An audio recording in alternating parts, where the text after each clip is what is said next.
Muntik nang masira ang buhay ng kapatid ko dahil sa isang insensitive na comment ng pinsan ko. Kahapon, nagkaroon kami ng family reunion. Kasama namin ang kapatid kong closeted gay, ang lolo naming sobrang homophobic, at ang pinsan kong sheltered na parang iPad kid kahit 20 na siya. Habang kumakain, may nasabi ang lolo ko, "Wag na wag magkakaroon ng bakla sa pamilyang to." Tumawa siya, pero masakit na biro yon.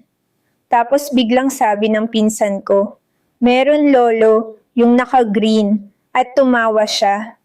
Nanahimik lahat. Alam naming lahat kung sino yung tinutukoy niya, yung kuya ko, na sobrang tahimik lang at naka-dark green. Sa sobrang galit ko, hinila ko siya sa gilid at sinigawan. "Think before you speak, kaya wala kang kaibigan kasi ang tanga-tanga mo."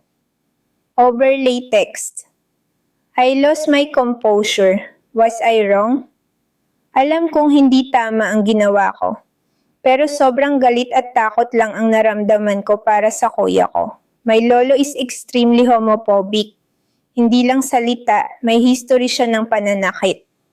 Pagod na akong protektahan ang kuya ko sa ganitong klaseng environment. Kayo ba, anong gagawin nyo kung pamilya mo mismo ang posibleng sumira sa buhay ng mahal mo? Ako ba yung mali for reacting this way? Paano nyo haharapin ang ganitong sitwasyon?